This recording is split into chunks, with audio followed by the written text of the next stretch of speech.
often asked what people should do around their payment mix or which types of payment methods they take. And the reality of that question is to understand what your audience is. First of all, depending on where you're selling, it's very important to make sure that you're using local currency and local payment method that people expect. But beyond that, the next question really is how old is your audience and what sorts of payment methods do they have access to? The more you have unlimited margins and a younger audience base, things like mobile and PayPal make sense. But as a merchant, as a digital business, the best types of payment methods are the ones that you can continue to have long-term customer lives against, things like credit and debit cards.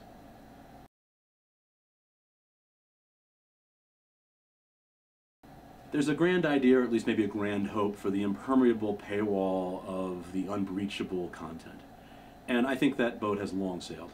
The reality is that the paywalls we do see working are permeable. They're letting people in, they're letting people sample, they're letting people have access, and starting to segment who that reader, that customer base is.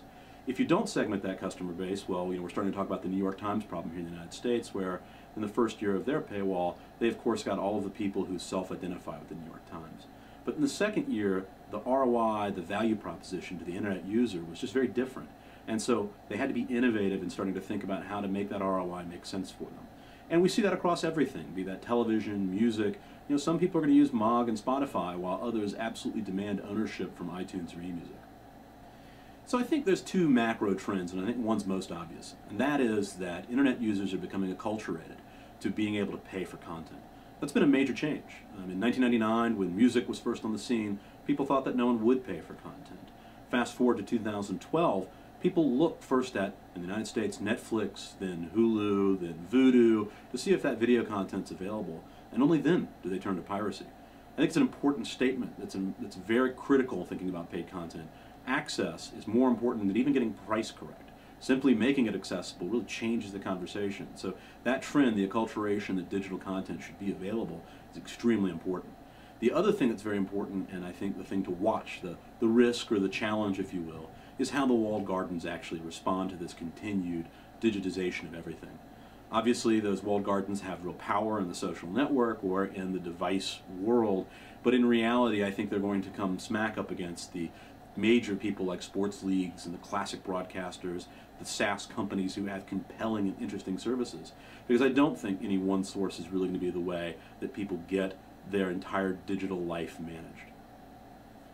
We talk a lot about multi-screen environments, and I think it's critical to understand what people really mean by that. The reality is that people are building brand relationships, content relationships, really service relationships with folks like Amazon or Netflix or the BBC. And from that perspective, they don't want to have to think much about whether they're sitting in front of their television in the dining room, living room, they've got their iPad, their Android, their iPhone.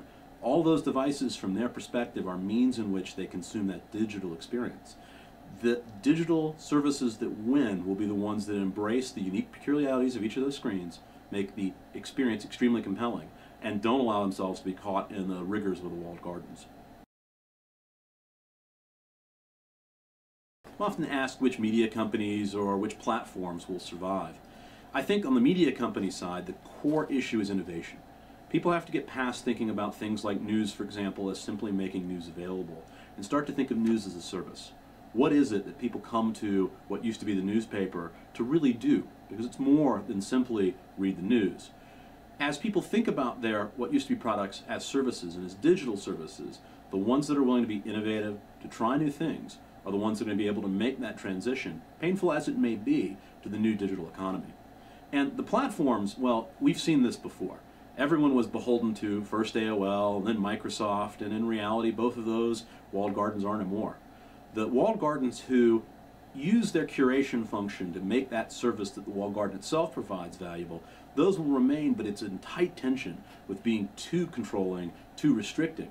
The more they restrict, the more it makes it compelling to use the global internet to simply access the digital service, because people don't turn to the BBC and think about it as mediated by Apple. They think about watching something from the BBC. It's a very important aspect of those sorts of walled garden issues. So those, again, people who are willing to be open enough and be curating only are the ones who I think will survive. Here in the United States, internet users became very familiar with subscription services and paying for digital content in many ways before the UK and the rest of Europe. People were used to paying Blizzard for World of Warcraft or AOL or Netflix. With the entrance of Netflix, with Love Films, the UK user now is going to start getting much more used to paying for digital content and what and how compelling those services can be. So I think our core message for the Media Summit is that the digital economy is coming very quickly to the UK and Europe. And it's very important for all the branded content providers to be thinking about how best to turn their content into a service and make that service compelling for a long customer life.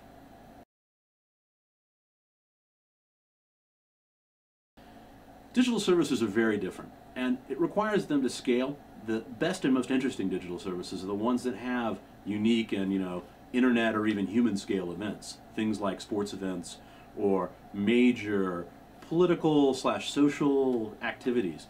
And it drives interesting challenges because it requires people to be online, real-time, and scalable in a way a lot of digital services have never really faced. So what that means is that marketing and selling for these companies has to be fully automated. Game companies, content companies, sports companies now have to be able to withstand hundreds of thousands of user signups an hour because those users absolutely want to see that event today. And that can't be an offline or an unautomated process.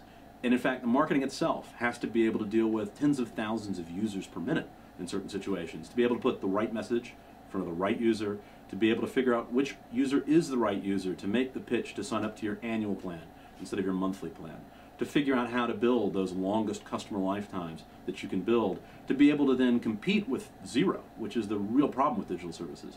Customers come to digital services thinking, well, maybe I could pirate it, or maybe in fact it should be worth less than it used to be in the offline world.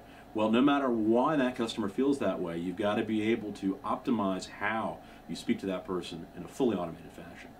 And then you have to be able to close the deal in their language, with their currency, with their comfort of how that's going to work.